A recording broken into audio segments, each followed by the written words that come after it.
A paz, irmãos. Vamos continuar este estudo falando sobre a Páscoa. Como já temos falado, as festas de Israel são divididas em 3 festas.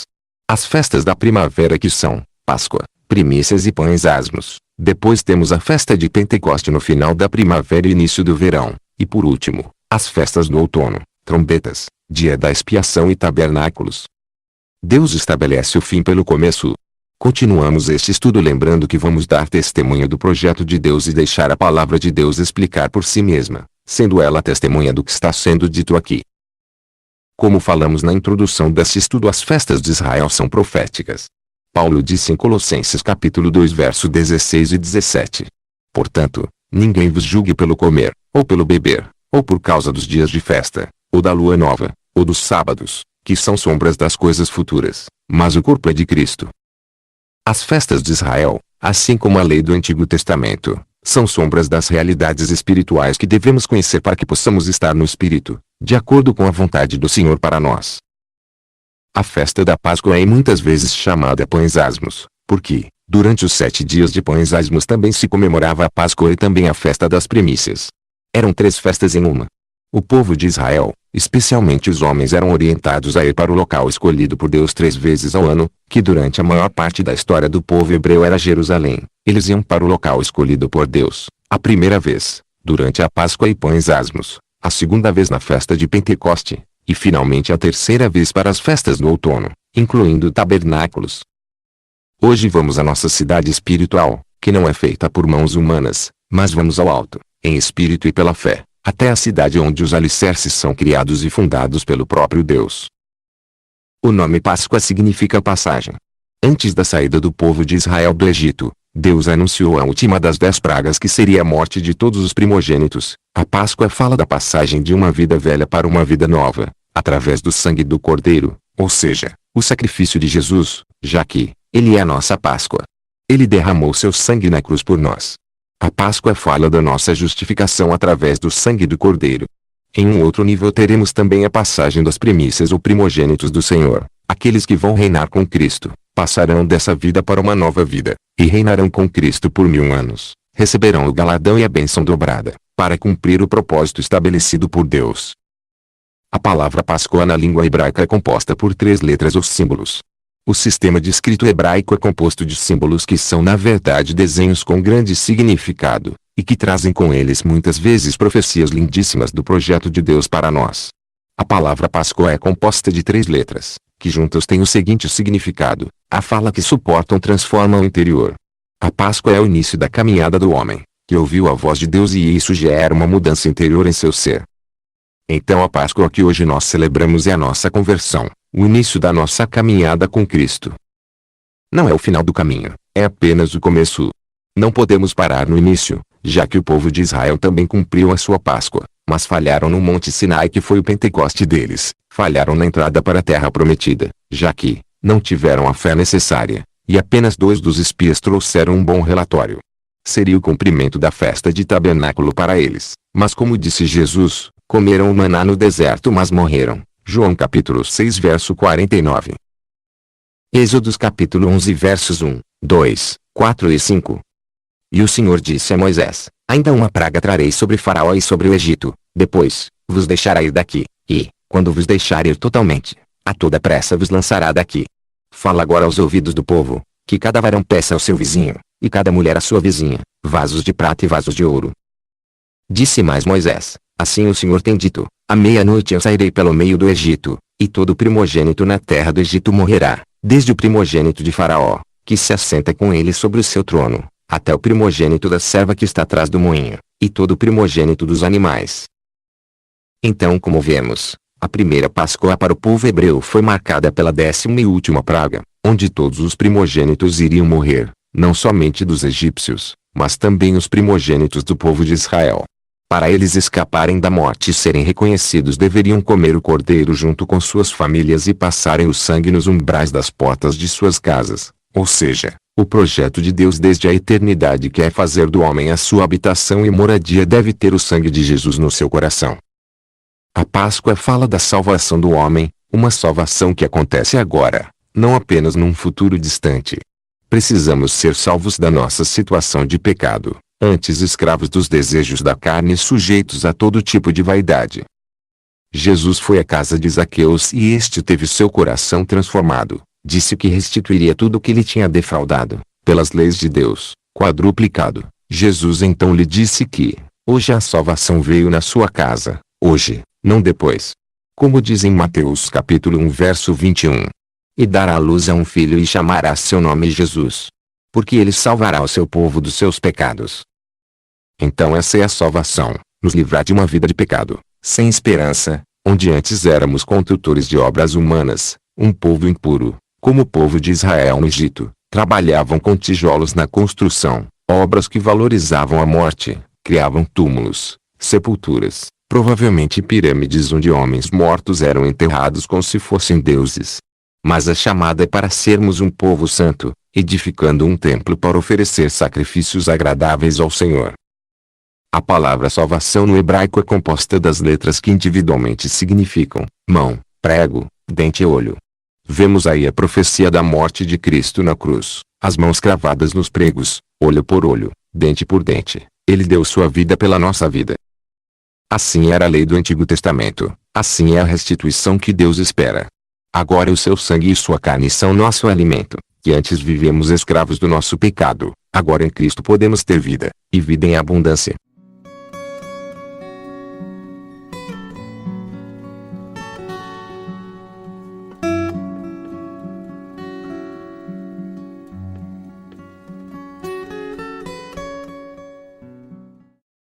Ok. Êxodos capítulo 12 a partir do verso 1. E falou o Senhor a Moisés e Arão na terra do Egito, dizendo: Este mesmo mês vos será o princípio dos meses, este vos será o primeiro dos meses do ano. Falai a toda a congregação de Israel, dizendo: Aos 10 deste mês, tome cada um para si um cordeiro, segundo as casas dos pais. Um cordeiro para cada casa, e o guardareis até ao 14º dia deste mês, e todo o ajuntamento da congregação de Israel o sacrificará à tarde. E tomarão do sangue e colocarão em ambas as ombreiras e na verga da porta, nas casas em que o comerem. E naquela noite comerão a carne assada no fogo, com pães asmos, com ervas amargosas a comerão. Assim, pois, o comereis, os vossos lombos cingidos, os vossos sapatos nos pés, e o vosso cajado na mão, e o comereis apressadamente. Esta é a Páscoa do Senhor. E eu passarei pela terra do Egito esta noite e ferirei todo o primogênito na terra do Egito, desde os homens até os animais, e sobre todos os deuses do Egito farei juízos. Eu sou o Senhor. Então aquele mês seria o princípio do mês, o início, porque a Páscoa é o início da nossa caminhada. Eles tinham que comer o cordeiro tostado completamente, como uma oferta queimada, nossas vidas em sacrifício, dia a dia. Com ervas amargas que lembra a dor de viver sobre o reinado onde o homem é rei, o homem é opressivo, a cruz que é a nossa oferta queimada, Jesus passou por ela. Não somos fisicamente queimados, mas carregamos nossa cruz diária nos fazendo compartilhar do sofrimento de Cristo, que nos leva a esse estado, o fogo consumidor de Deus que nos testa, provados como o ouro e a prata, que nos leva a sermos preciosos a seus olhos, e consome o que não é do Espírito de Deus, ou seja, nossa carne. É um passo necessário de Deus para nos levar ao caráter e à medida de Cristo. Ninguém gosta de passar por isso, mas a promessa é que se passarmos pelo fogo não nos queimaremos, pois Deus estará conosco. Isso tudo para chegarmos ao caráter de Cristo. Se formos encontrados fiéis quando da volta de Jesus, entraremos no descanso do Senhor. Nós seremos trazidos para sua presença e receberemos a nossa herança, que é o Espírito de Deus por completo. Seremos um com Cristo. Caso contrário, se o caráter do Senhor não for encontrado em nossas vidas, esse filho não subsistirá. Esse é o significado do primogênito sofrer ou não o juízo do Senhor. Note que isto se refere ao reinado de Cristo aqui na terra, aqueles que como primícias serão reis e sacerdotes com Jesus. Jesus sendo primogênito dos que dormem, nós como corpo de Cristo temos também as primícias do Espírito e esperamos a adoção, que é a redenção de nossos corpos. Romanos capítulo 8 verso 23. Romanos capítulo 16 verso 5, Tiago capítulo 1 verso 18. Esse assunto será aprofundado quando falarmos sobre a festa das primícias. Apocalipse capítulo 14 verso 4. Estes são os que não estão contaminados com mulheres, porque são virgens. Estes são os que seguem o Cordeiro para onde quer que vai. Estes são os que dentre os homens foram comprados como primícias para Deus e para o Cordeiro. e na sua boca não se achou engano, porque são irrepreensíveis diante do trono de Deus. Apocalipse capítulo 20 verso 4. E vi tronos, e assentaram-se sobre eles aqueles a quem foi dado o poder de julgar. E vi as almas daqueles que foram degolados pelo testemunho de Jesus e pela palavra de Deus, e que não adoraram a besta nem a sua imagem, e não receberam o sinal na testa nem na mão, e viveram e reinaram com Cristo durante 1000 anos. Mas os outros mortos não reviveram, até que os 1000 anos se acabaram. Esta é a primeira ressurreição. Mas tudo isso é um trabalho feito por Deus, não pelo homem. A Páscoa é do Senhor, como fala em Êxodos. Não adianta a gente ir à frente do plano, por nós mesmos, tentar fazer o trabalho que é do Senhor. Devemos apenas deixar o Senhor operar em nós, através da lavagem de água, que é a sua palavra, e deixar Ele fazer o trabalho. O cordeiro deveria ser comido com pães asmos, sem fermento, sem pecado, sem a doutrina que faz inchar mas não produz frutos para o reino de Deus. Com lombos cingidos, que fala da verdade, sapatos nos pés do evangelho de amor e da paz, e com o cajado na mão que é a autoridade do Espírito Santo.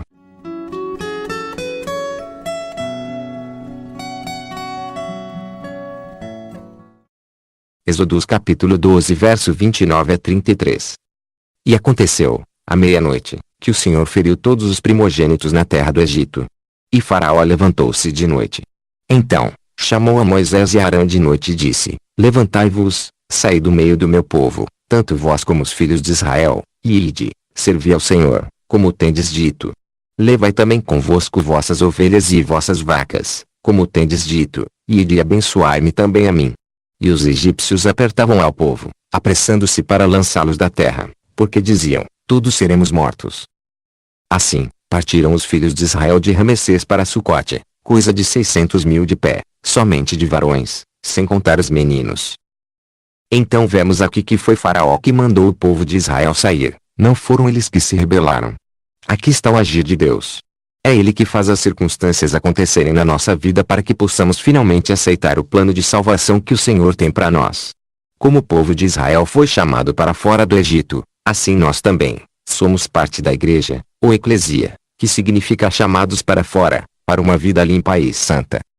Em nossas vidas isso também acontece. Às vezes somos provados, situações onde o antigo Senhor, com letras minúsculas, de nossas vidas seja finalmente vencido, ou seja, nossa carne, nosso eu, para que finalmente possamos seguir o caminho que Deus tem para nós. O povo hebreu então saiu de Ramassés até Sucote. Aqui está o plano completo de Deus, sair de Ramessés para Sucote. Nosso destino final é Sucote, que significa tabernáculos, nossos corpos glorificados. Vemos também a ligação de tabernáculos com a Páscoa, onde os primogênitos, as primícias do Senhor serão salvos, livres do julgamento que virá sobre o mundo e os que nele ficarem. Por um lado, Sucote é o final, já que alcançaremos a promessa de reinar com Cristo, mas também é o início do reinado milenar do Senhor aqui na terra. Para chegar a este caminho até Sucote precisamos caminhar os estágios para a adoção como filhos maduros de Deus. Como existia na cultura hebraica, temos o primeiro estágio que é o nascimento, o segundo estágio aos 13 anos quando o filho entra num pacto e começa a ser responsável por seus atos, chama-se Bar Mitzvah, e então temos o estágio final que é a adoção como filhos, o recebimento da autoridade total do Pai, para cuidar de seus negócios, que é o que vai acontecer na festa de tabernáculos para aqueles que forem chamados para reinar com Cristo. Mas lembramos que este crescimento significa Cristo crescer em nós. Vamos diminuindo a cada dia, sendo provados e aprovados, para que a nossa fé continue crescendo, e habitando em nossos corações, a fim de estarmos arraigados e fundados em amor, até chegarmos à estatura de Cristo, para que não sejamos mais meninos inconstantes. Assim Paulo fala na carta aos Efésios. Então o propósito da igreja, eclesia do Senhor, é de que possamos seguir esse caminho. A igreja não é uma creche onde bebês são amamentados indefinidamente, mas todos devem participar neste processo de edificação da casa de Deus, uns aos outros, cada um com o dom que recebeu de Deus, até que todos os santos sejam aperfeiçoados, chegando à nossa unidade da fé, do conhecimento do Filho de Deus, medida da estatura completa de Cristo, crescendo em tudo naquele que é a cabeça, Cristo Jesus. Não podemos descuidar, porque já é noite, o noivo está às portas. À meia-noite o Senhor veio e feriu os primogênitos na terra do Egito, assim como à meia-noite o Senhor vem para buscar a sua noiva, Assim diz a parábola das 10 virgens. Mateus capítulo 25 verso 6. Então a Páscoa é a concepção. Lembra do cântico de Maria depois que o anjo anunciou que ela iria conceber o Filho de Deus em seu ventre. A similaridade com o cântico de Moisés depois de cruzar o Mar Vermelho após a saída do Egito. Essa é a Páscoa do Senhor, assim como o sopro de Jesus após ressuscitar durante a Páscoa, iniciando o processo de concepção nos seus discípulos que mais ainda iriam receber durante o Pentecoste. Então, da nossa parte temos que participar neste processo, em nutrir este bebê para que ele não aborte antes do tempo, para que ele cresça forte em sabedoria e estatura, para que no grande dia do Senhor tenhamos o sangue nas ombreiras do nosso coração e sejamos parte do projeto de Deus para a dispensação de tabernáculos, ou reino milenar do Senhor que está para se iniciar. Então vemos pelo cântico de Maria a vitória pelo nascimento de Cristo em nossas vidas, onde ele vem para derrubar aquele que reinava em nós, nossa carne, e entronizar o Rei dos Reis, nosso Senhor Jesus, através da sua mão direita, poderosa, mão de misericórdia que vence as batalhas por nós, vence o mal que reinava em nosso interior, plantando em nós a semente preciosa de Cristo que agora vai ser nutrida para que cresça e gere frutos a 30, 60, a 100 por um. Para isso um corpo precisa ser dedicado ao Senhor, para que isso seja realidade em nossas vidas. O slide mostra as semelhanças entre o cântico de Maria e o de Moisés, quando a mão direita, a mão forte do Senhor abriu o Mar Vermelho para o povo de Israel passar. As cores no slide mostram as similaridades entre os dois cânticos. A mão direita e forte do Senhor destruindo o poder humano, a soberba, e ela eleva os humildes. No cântico de Moisés vemos a finalidade e o desejo do Senhor, fazer para Deus uma habitação, nos plantar no monte da sua herança, no lugar da habitação do Senhor, seu santuário que as mãos dele estabeleceram. Êxodo capítulo 15 versos 2 e 17. Esta habitação é Cristo em nós, assim como Maria dedicou seu corpo para que o projeto de Deus fosse estabelecido e Jesus gerado nela, por isso nossa alma engrandece ao Senhor. Cristo primogênito vivendo em nós para que possamos ser reconhecidos pelo anjo do Senhor naquele grandioso dia. Paulo também fala em 1 Coríntios capítulo 10 verso 2, que eles foram batizados ali no Mar Vermelho. Esta é a Páscoa, a nível individual, este é o início de nossa caminhada, mas a Páscoa também será a nossa passagem para um reino que não será abalado, glorificação, onde finalmente voltaremos para o nosso lar, ou seja, seremos um com Cristo, entraremos no seu descanso e para sempre estaremos com o nosso Senhor. O tabernáculo no deserto, e depois o templo eram divididos em 3 partes. Vemos aqui mais uma vez o caminho utilizado por Deus para nos aperfeiçoar. O tabernáculo e o templo, que eram chamados de a casa de Deus, representam Jesus e também o seu corpo, ou seja, nós, a sua igreja. Não sabeis que vós sois o templo de Deus e que o Espírito de Deus habita em vós? Somos pedras vivas deste templo, como disse Pedro. Então na parte externa do tabernáculo e templo temos o pátio, após entrar pela porta temos o altar do sacrifício, e o lavatório de bronze. Podemos comparar o pátio com a nossa Páscoa, o início de nossa caminhada, ali no altar do sacrifício, e também depois na figura do sacerdote sendo lavado pelo sangue do Cordeiro. Depois temos o lugar santo com a mesa dos pães, o candelabro de ouro, nós sendo alimentados por Cristo, o candelabro e a luz da igreja. No Pentecoste foi ali o início de uma dispensação onde o Espírito de Deus desceu sobre o seu povo para fazer morada e nos dar ainda mais poder do alto. Finalmente no lugar santíssimo temos a Arca da Aliança, onde rompemos o véu da nossa carne para estarmos em total comunhão com o Senhor. Quando Jesus morreu na cruz e entregou seu Espírito, a palavra fala que o véu se rasgou de cima para baixo e muitos dos santos foram ressuscitados. Então vemos a importância do véu de nossa carne ser rasgado, a morte para esse mundo, para que possamos fazer parte da ressurreição na volta de Cristo e assim reinar com Ele. De acordo com a palavra de Deus em Números capítulo 2, as tribos de Israel acamparam ao redor do tabernáculo. A tribo de Judá ficou a leste, que era a porta de entrada para o pátio do tabernáculo. O nome Judá em hebraico é composto pelo nome de Deus mais a 4ª letra do alfabeto, Dalet, que significa porta. Então Judá é a porta para Deus. Jesus falou em Mateus capítulo 7 para entrarmos pela porta estreita. Então temos essa porta que leva ao pátio no lado leste do tabernáculo e templo, e também tem a porta mais estreita ainda que leva do pátio ao lugar santo. A conversão de Judá, filho do patriarca Jacó, é um exemplo de como sair de uma vida religiosa e longe de Deus, para uma vida onde a preocupação com o Pai vem em primeiro lugar, uma porta estreita que devemos sempre entrar, começando por entregar nossas vidas ao Senhor e aceitar o sacrifício de Jesus que é a nossa Páscoa.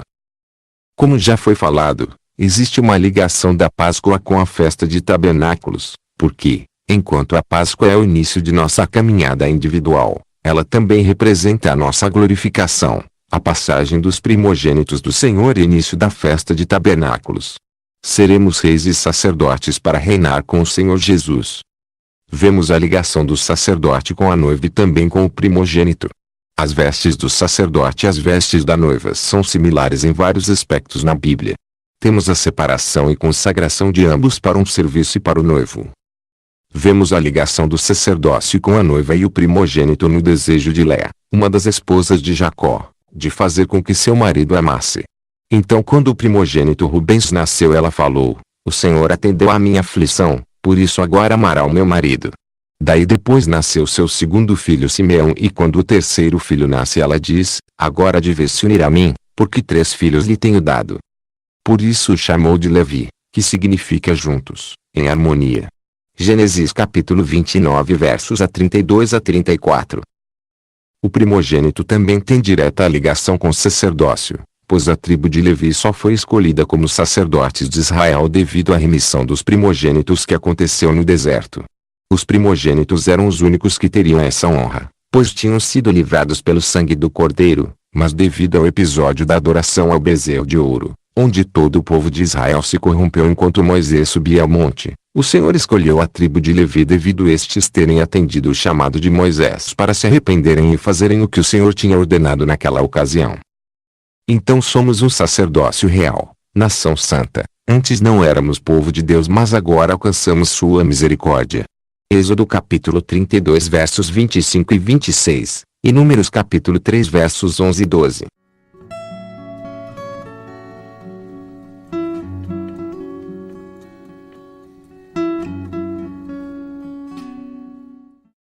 Ok, como foi falado anteriormente, existe uma ligação entre a festa da Páscoa e tabernáculos. Vejamos alguns exemplos.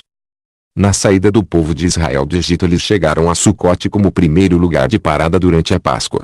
A bênção dobrada com as chuvas temporãs Seródia vão ser dada aos fiéis que reinarão com o Senhor. As chuvas temporãs eram chuvas que caíam no outono, durante e após a festa de tabernáculos para preparar a terra para o plantio. Já as chuvas Seródia caíam na primavera, por volta da época da colheita, que era durante a Páscoa e após esta. A entrada triunfante de Jesus em Jerusalém durante a época da Páscoa, sendo recebido com folhas de palmeiras e gritos de hosanas, são típicos da festa de tabernáculos.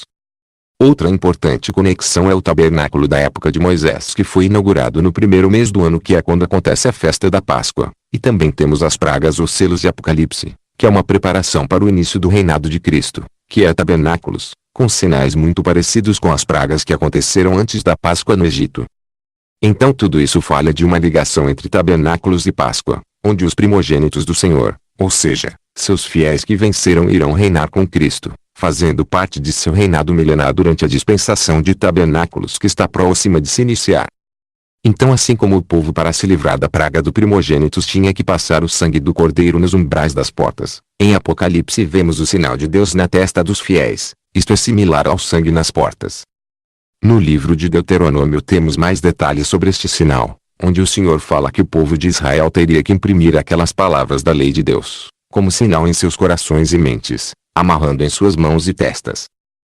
Interessante também ver que Deus mostrou a Ezequiel para colocar um sinal na testa das pessoas por toda Jerusalém. Aqueles marcados com o sinal eram os fiéis, todos os outros moradores pereceriam, muito similar ao anjo que passou no Egito, naquele momento difícil onde o povo de Judá tinha se afastado completamente de Deus, com idolatria e se contaminando com o povo ao seu redor, apesar da sua aparência religiosa externa, muito similar ao momento onde vivemos, que é relatado também no livro de Apocalipse. A palavra traduzida por sinal ou marca no hebraico, é a palavra Tav, que é o nome da 22ª e que é a última letra do alfabeto hebraico, e que era escrita na forma de uma cruz e também alternativamente como a forma de um X. Basicamente o que Ezequiel viu foi simbolicamente a cruz escrita na testa dos remidos para serem fiéis até o fim e Deus os livraria. Jesus Cristo disse: "Está consumado." O plano de resgate do homem finaliza na cruz. a marca do pacto escrita no contrato entre Deus e o homem, a última letra do alfabeto hebraico. Então a palavra de Deus mostra que os 144.000 não são judeus ou povo de Israel, mas são todos os fiéis, as primícias de Deus que vão reinar com Cristo. Eles têm o nome de Deus ou a cruz em suas testas. Onde antes o povo de Israel comemorava as festas no lugar designado por Deus, hoje comemoramos em espírito, com o selo da promessa e o nome de Deus escrito em nossas testas. Os sinais na morte de Jesus como escuridão e sua própria morte são também sinais similares ao que aconteceu no Egito antes da saída do povo de Deus, e também da sua segunda vinda, pois na morte de Jesus vemos a escuridão e tremor de terra que são sinais de sua segunda vinda. Em Mateus capítulo 24 versículo 29, ele fala que o sol e a lua não darão a sua luz. Também falou em diversas outras ocasiões do momento de trevas nessas últimas horas. Ainda em Mateus capítulo 24 verso 7, ele fala da fome, pestes e terremotos nestes últimos dias. Os sinais durante o período da cruz falam dos sinais que também seu corpo, ou seja, a igreja passaria nesses anos até a sua volta. Esses sinais também são testemunhas no céu do que está acontecendo no mundo espiritual. Deus trabalha sempre com testemunhas para estabelecer o seu projeto. Na saída do povo do Egito, esses sinais nos céus e terra eram testemunhas do que estava para acontecer. A escuridão na morte de Jesus era uma profecia de luto sobre o primogênito de Deus que estava morrendo. Isso foi dito pelo profeta no livro de Amós. O luto era também de Deus sobre o seu filho. Naqueles tempos o povo se vestia de pano de saco e se cobriam com cinzas durante o luto. Eles rasgavam suas roupas expondo seu corpo de vergonha durante momentos de tristeza e dor. Pano de saco e cinzas podem ser entendidos na morte de Cristo como a escuridão, que são as cinzas, que veio sobre a terra. Depois o véu se rasgou de cima a baixo como sendo a roupagem de Deus expondo a sua glória dentro do Santo dos Santos. De fato mostrou a vergonha do povo religioso daquela época, pois a arca da glória de Deus não mais estava lá, já que, muitos anos antes tinha sido levada quando Jerusalém foi a cativeiro. Assim como o véu se rasgou, devemos rasgar nossas vestes, ou seja, tudo que é da nossa carne que tem que ser removido para que possamos reconhecer o nosso estado pecador, e entrar no lugar de maior comunhão com o Senhor que é o Santo dos Santos. Como diz no Salmo 104, Deus se cobre de luz como um vestido e estende os céus como uma cortina. Salmo capítulo 104 versos 1 e 2. Bendize, ó minha alma, ao Senhor. Senhor Deus meu, Tu és magnificentíssimo, estás vestido de glória e de majestade. Ele se cobre de luz como de um vestido, estende os céus como uma cortina. A escuridão entre o meio-dia e as 3 horas da tarde era exatamente a hora em que os cordeiros da Páscoa deveriam ser mortos, de acordo com a lei em Êxodo capítulo 12 verso 6. Com a escuridão, isto certamente não pôde acontecer. Era claro ver o sinal de Deus que Jesus era o Cordeiro verdadeiro.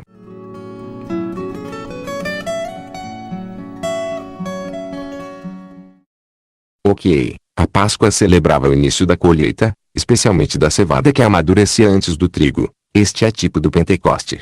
Então vemos a cevada como tipificação dos servos que amadurecem e serão colhidos primeiro.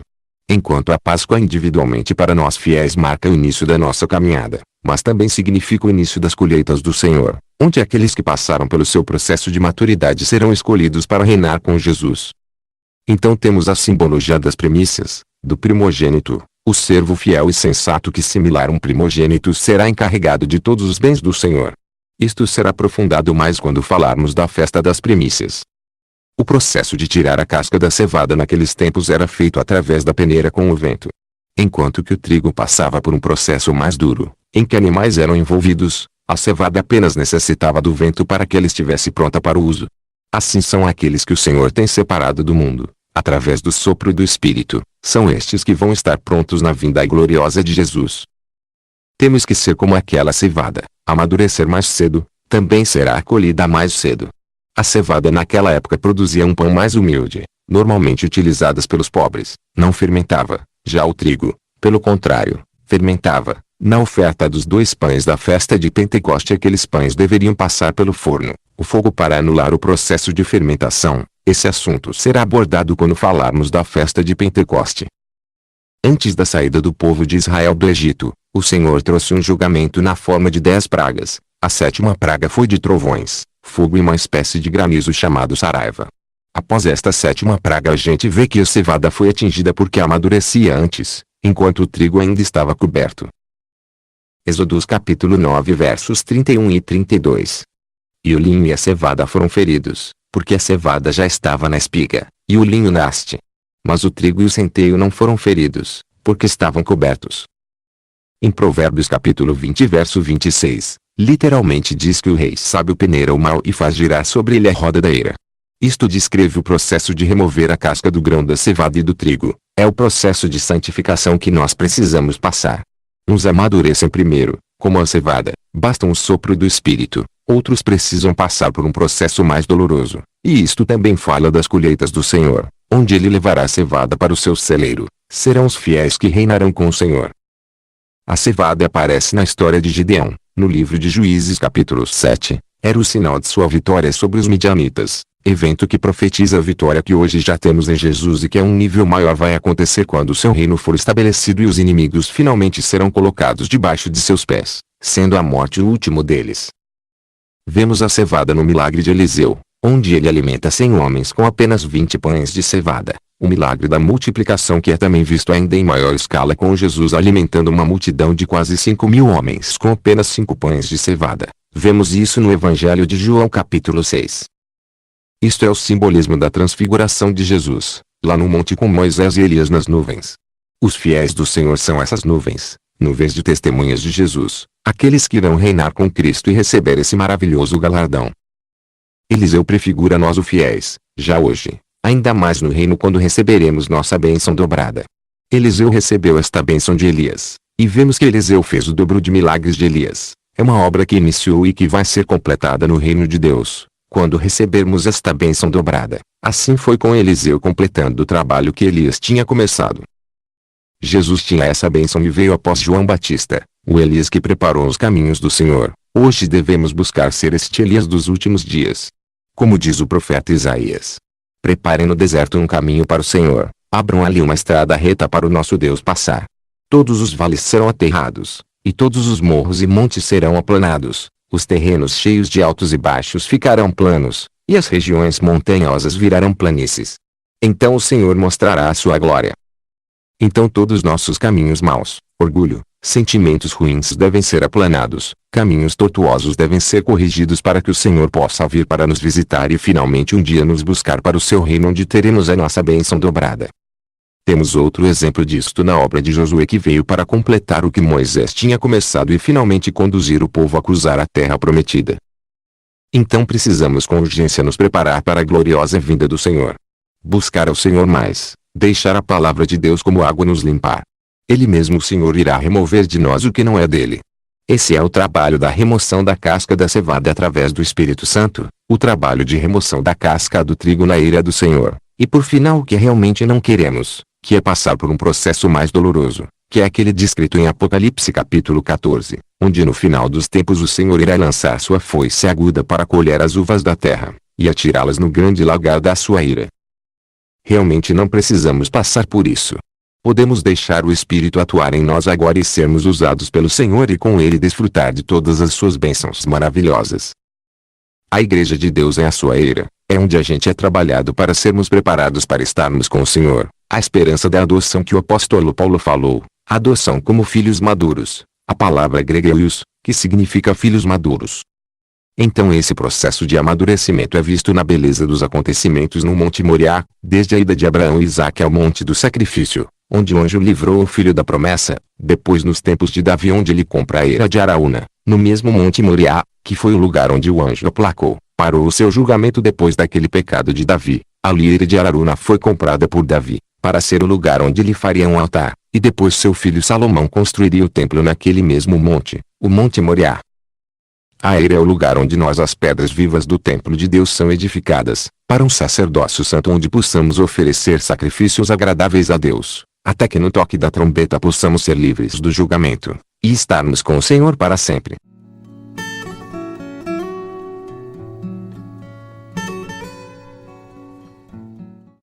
Para encerrar vamos falar da segunda Páscoa.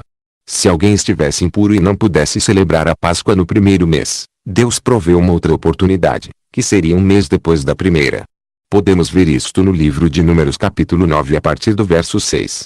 A igreja dos dias de hoje precisa voltar a seus caminhos, Deus está nos dando a chance para que participemos de seu reino. Nos dias de hoje, muitos vão à igreja aos domingos, mas, será que nós somos a igreja de Jesus? Na parábola das bodas em Mateus capítulo 22, Jesus fala que um rei celebrava as bodas de seu filho, e enviou servos para chamar convidados para esta festa, mas os convidados não vieram. Jesus contou outra parábola do reino dos céus em Mateus capítulo 25, na parábola das 10 virgens, apenas 5 delas estavam preparadas, com azeite suficiente em suas lâmpadas. Então 5 estavam preparadas, e 5 não estavam. No livro de 2 Crônicas capítulo 30, vemos uma situação semelhante a estas parábolas de Jesus. O rei Ezequias envia mensageiros por todo o território de Israel, convidando o povo para celebrar a Páscoa. A situação naqueles tempos era muito difícil. O povo tinha se afastado do Senhor, estavam divididos em 2 reinos, Judá ao sul, e Israel ao norte. Deus estava enviando julgamento para eles através da Assíria, e outros povos que já tinham tomado algumas cidades principalmente do reino norte de Israel. Similar às parábolas de Jesus, os mensageiros de Ezequias foram enviados para chamar o povo, porém eles riram e zombaram deles. Entretanto alguns de Azer, Manassés e Zebulon vieram a Jerusalém para a festa. A palavra de Deus também menciona que muitos de Efraim e Issacar também compareceram. Então das 10 tribos convidadas do norte de Israel, apenas alguns destas 5 tribos vieram, e mesmo os que vieram vemos que muitos não estavam preparados ou santificados, fato similar à parábola das virgens. Vemos nos capítulos 30 e 31, de 2 Crônicas, que eles viviam em muita idolatria. Aquela situação é muito semelhante aos nossos dias atuais. Separação. Hoje temos um povo separado, a quantidade de denominações espalhadas por aí, cada um com seu entendimento, ídolos do coração como fala o profeta Ezequiel em seu livro, falta de preparação para a vinda de Jesus, então precisamos urgentemente nos preparar. O Senhor está voltando, e precisamos desta luz em nossas candeias, que a marca da cruz esteja nas nossas frontes, permeando nossas vidas, porque na parábola das virgens, se ouviu um grito à meia-noite, assim como na Páscoa lá no Egito, à meia-noite o anjo veio, e o Senhor quer nos levar para as suas bodas. Assim como na saída do povo do Egito Deus falou que eles seriam um reino de sacerdotes, as parábolas de Jesus falam de um reino que está por vir, onde somos chamados para sermos reis e sacerdotes com Ele, Cristo, para sermos as primícias que reinarão com Ele. Note que isso é algo mais que salvação, é um galardão preparado para os fiéis. Então para Cristo vamos trabalhar até que possamos ver todas as coisas, seja na terra ou no céu, sujeitas a Ele, debaixo de seus pés.